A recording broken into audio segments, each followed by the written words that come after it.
please. Okay.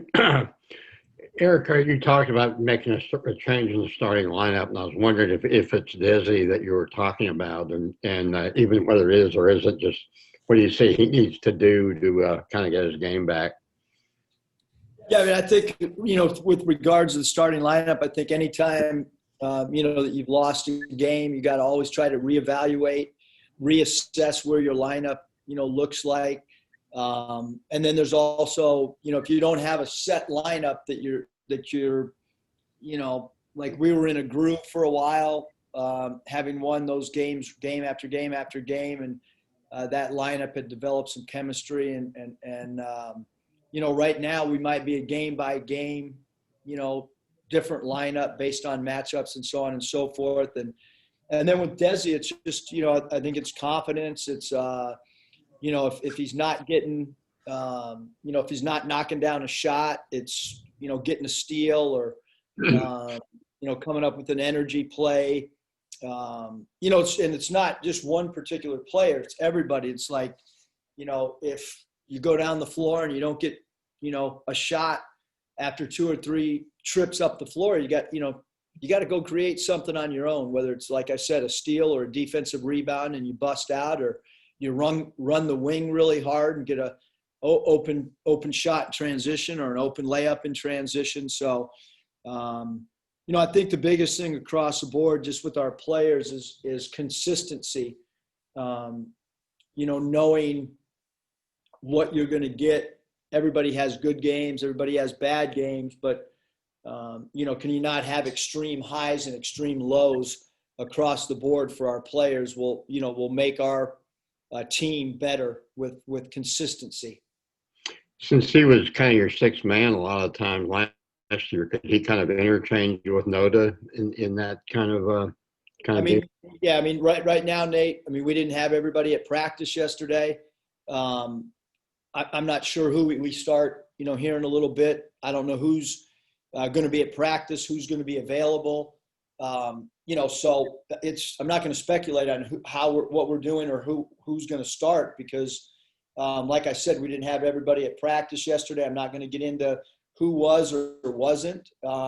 We'll make the starting lineup. I'm not going to speculate between two guards on who might and who might not. We'll just kind of, see who's available today and go through matchups and talk to the players about matchups because I'm a big believer in asking the guys who they feel comfortable guarding once they've watched them on video. So, what I will tell you, which is what I told you guys, after the last game is there could be a change in the starting lineup. Thank you. Nikki. Yeah, Coach Muss, with Jalen being one of your three seniors and Justin out and Vance, being inconsistent, how happy are you with what Tate has brought to your team? And is he satisfying the expectations you had for him?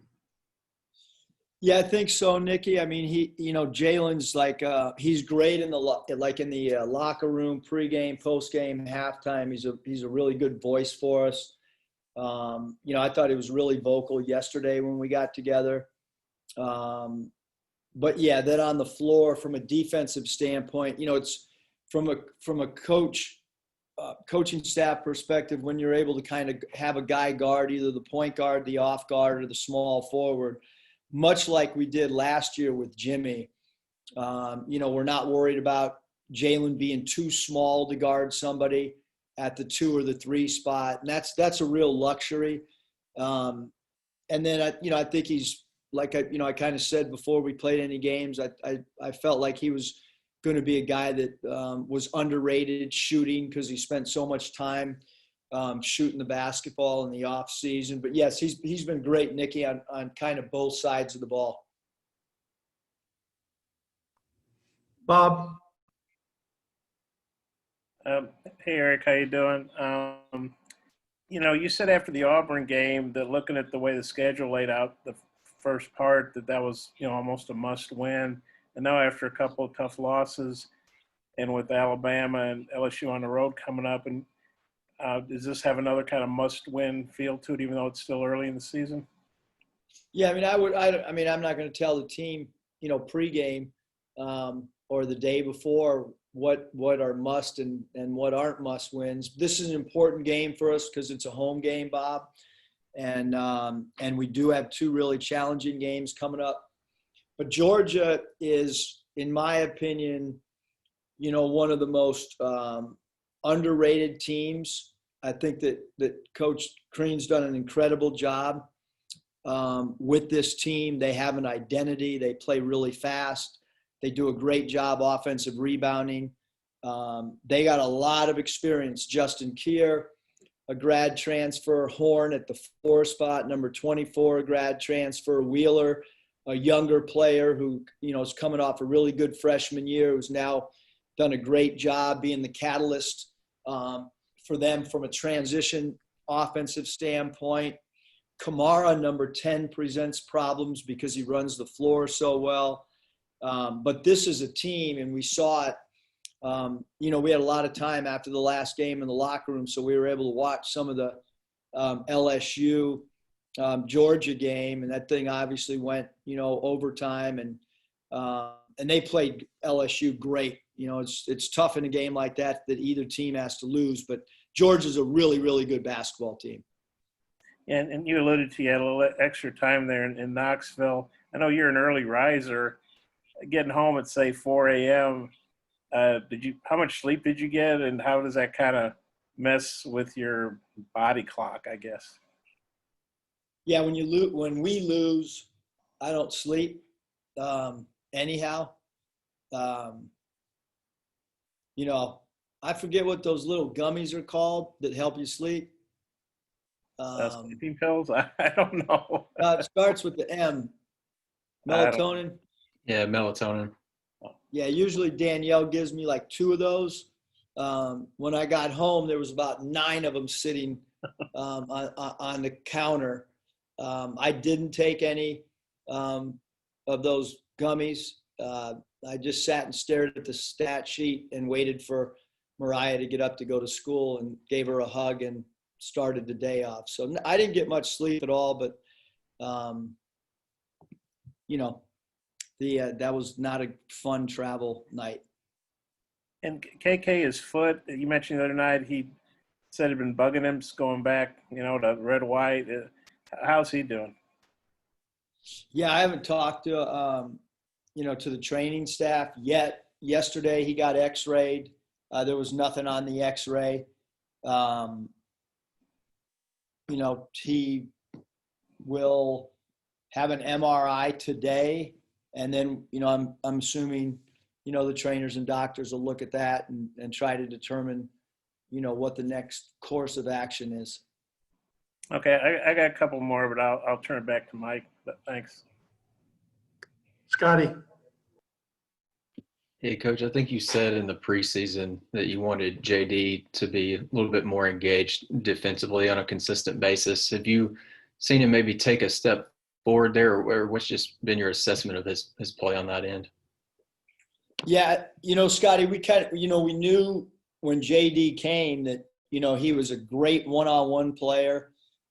Basically played the off guard his whole life. He kind of slides over to play some point for us when Jalen needs to take a little bit of a break. And we knew it was going to be a work in progress with JD as a point guard, because he by nature is a scoring guard. I thought last game was his best game. I mean, he and I sat down and we talked about shot selection, and we talked about, here are some potential reads when you draw a second and third defender. And, when you're dribble driving to your right hand, that corner spray out with your right hand is a great pass. And if you're driving the ball to your left, you got to work on maybe a left-hand hook pass to Connor. And so we talked about different angles and different reads on passing, both in pick and roll situations. And he's got to continue to evolve as a reader with the ball in his hands and try to, not pick up what that defensive scheme is looking like. You got to kind of read the rotations. The second part of that is when you're coming off the bench, it gives you a great opportunity. At least it should, that you're sitting there going, all right, we just ran a middle pick and roll and they hard hedged. So what's my reads when I go in the game? That thought process, I think, is a continual evolving process for somebody that maybe hasn't played that position his whole life. Do you have any thoughts on him defensively, like steals? I mean, I think he's blocked a few shots as a 6'1" guy, pretty good deflections guy too. Yeah, great anticipation. I would like him to get a lot lower defensively. I think he could be much more of a defensive problem for opponents. He is a problem for him jumping in passing lanes and so on and so forth. But we want him to continue to get better. I mean, that's a point of emphasis because I think because he's got, he's a great reader on defense, on passing angles, and he's got long arms. He's got good anticipation. And I think he should aspire to be, an even better defender than maybe what he's shown at times, Scotty. But yeah, he can block shots at 6'1" and really good getting his hands on balls. Curtis. Hey, Coach, obviously Georgia at the forefront, but you do have a string of games here, it looks like, with a team that has some forwards that are just more athletic and maybe fast as opposed to the traditional bigs, with the emergence of Jalen Williams and his role, and then also Vance Jackson kind of breaking out the other night. Do you feel a little bit more comfortable about how the team can handle that without Justin Smith? Yeah, Justin's, he's the perfect guy to play guys that are those hybrid. Vance had a great game the other night against an awesome front line of Tennessee. And I thought Jalen came in and played with great energy as well, and played really well. So, yeah, we certainly, I think, Curtis, we need both those guys. While Justin's out, we need those guys to really step up. And, if we want to play a little smaller, maybe Jalen plays some center when Connor's not in, and Vance can obviously play the 4. And we've played Vance at some 5 as well. So, we do have some options, I think. When Vance is out there, we become a team that has 5 shooters on the floor, which certainly helps space the floor for our dribble drive guys as well. Coach, you kind of mentioned that Georgia likes to play really fast. What would you say are your kind of keys or points of emphasis with the team this week, getting ready for the Bulldogs? Yeah, I think one, you got to get back in transition. You got to keep them off the offensive rebound boards. You can't give Horn or Kyer, number 24, number 5, any open 3 balls. Wheeler, number 2 at the point, can also make a 3. Kamara is as good of athlete and runner of the floor in transition at the 5 spot. Number 10, and then number 14, they're off. They're small forward, does a great job crashing the offensive glass. He's a really, really good cutter. So I think those are some of the things that we're trying, to emphasize, transition defense, defensive blockouts, taking care of the ball. They're a really high steal team as well. Bob. Eric, I know 2 games in a big streak, but you guys had won 9 in a row, played really well, and had a rough game against Missouri, played pretty well against Tennessee. But kind of what's the mindset? What's your mindset? What's the team's mindset with having your first, back-to-back losses of the year? Yeah, I think that, when you get into league play and basically it's across the board, I thought we had without Justin Smith, I thought we had an opportunity to win the game against Tennessee. And they were coming off a loss. So I didn't feel like our team walked into, Tennessee and felt anything other than we're going to go try to win the game. I thought they competed like that. I don't see that being any different. I don't think we're fragile or anything like that. I think anytime you lose, you might lose a little bravado or whatever, but every game takes on its own identity, its own theme. Georgia lost a tough game at LSU. They're going to be ready to play. I know their head coach's competitive nature.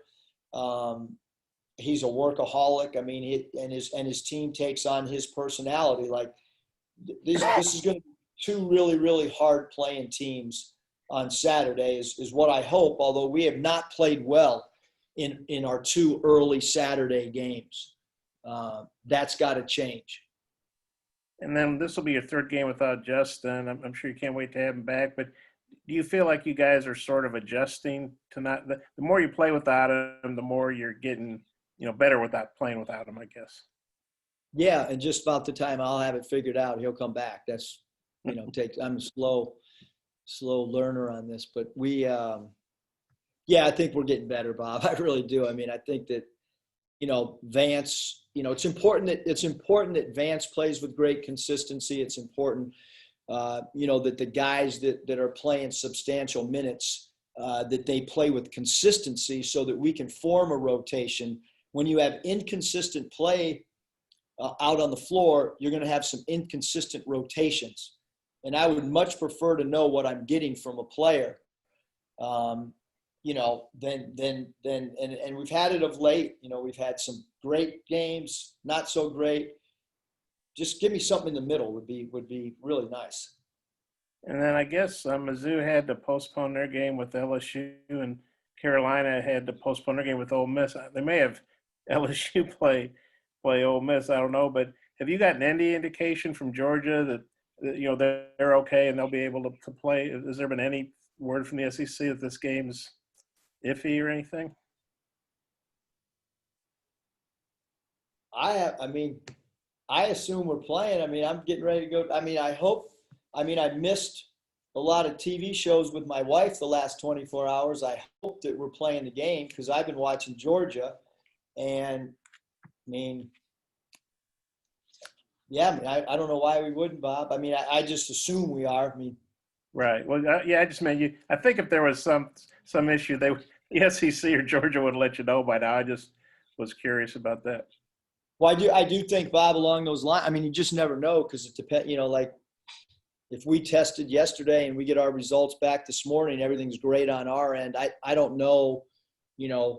I never know when our opposing team is doing their COVID test. And so sometimes you might do it the day before you leave on a trip and get it that day. I think that's why we've seen, some games canceled.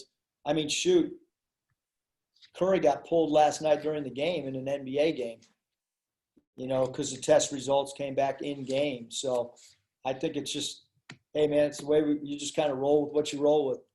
But you guys got your test results back this morning, you said, and everything's good? Okay. Sounds good, man.